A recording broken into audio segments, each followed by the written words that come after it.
Hello বন্ধুরা, সবাই কেমন আছো? আশা করি সবাই ভালো আছো। এই দেখো মাঠে চলে আসলাম। চারিদিকটা কি সুন্দর লাগছে দেখো। আর একটু বৃষ্টি বৃষ্টি বা ফোঁটা ফোঁটা বৃষ্টিও পড়ছে, তার জন্য ছাতি নিয়ে আসলাম। তো আমার ছেলেও এসেছে। গাছে দেখো কি সুন্দর সুন্দর ঝিঙে ঝুলে আছে।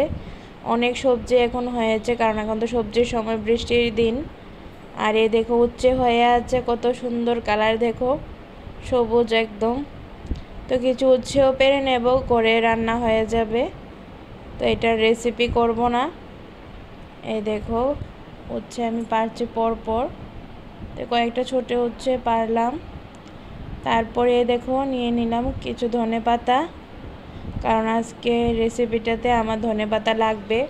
তারপরে দেখো একটা বড় উচ্ছে পেলাম, তো সেটাও নিয়ে নিলাম।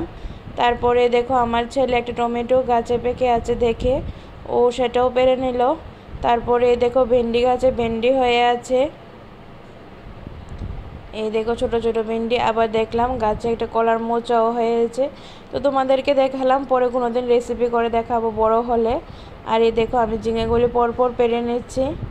তো চারদিক করে লেগে লাগিয়েছে। তো এক পাশ থেকে পেরে আমি অপর পাশে চলে আসলাম। আর এখন ও ছাতাটা নিয়েছে মাথায়, বালতিটাও নিয়ে আসে। বলছে মা ওই দেখো নিচে একটা আছে। তো দেখলাম নিচ থেকে পেরে নিলাম। তো আজকে রেসিপিটার জন্য আমার কচু চিংড়ি লাগবে। দেখো কচু চিংড়ি নিয়ে নিলাম।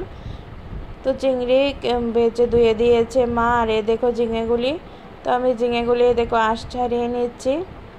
তারপরে দেখো চিকন চিকন করে কেটে নেব,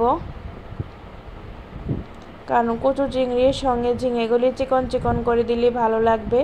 আর গাছের যে ঝিঙে তো একদম নরম। তো কড়া বসিয়ে এবার কড়ার মধ্যে তেল দিয়ে দিচ্ছি। তো পেঁয়াজ দিয়ে দিলাম। পেঁয়াজটা হাফ হয়ে গেছে, এখন দিয়ে দেবো পেঁয়াজ বাটা। তো পেঁয়াজ বাটাটা খানিকটা নেড়ে দেখো জিরে ধনে আর লঙ্কা একসঙ্গে বাটা আছে। তো সেটা দিয়ে মশলাটা কষিয়ে ভালো করে ঝিঙের সাথে দুটো আলুও দিয়েছিলাম। তো ঝিঙে আলু দিয়ে ঢেকে দিলাম। তো পেঁয়াজ দিয়ে পেঁয়াজের মধ্যে আমি নুন হলুদও দিয়ে দিয়েছিলাম, তো সেটা তোলার হয়নি। তারপরে দেখো ভালো করে সবজিটা মশলাটা কষিয়ে দিয়ে দিলাম কাঁচা লঙ্কা। কাঁচা লঙ্কা দিয়ে দেখো আগে ভেজে রেখেছিলাম চিংড়িগুলো। তো চিংড়িগুলো দিয়ে দিলাম, দিয়ে খানিকটা নাড়াচাড়া করে এবার দিয়ে দেবো ঝোলের জন্য জল। তো কচু চিংড়ি তরকারি বেশি একটা ঝোল ভালো লাগবে না, তার জন্য আমি কমিয়ে দিয়েছি। তারপর ধনেপাতা দেওয়ার পরে দেখো টকবক করে ঝোলটা ফুটছে। তো এই দেখো আমার রেসিপিটা রেডি হয়ে গেছে। তোমাদের কেমন লাগলো জানা।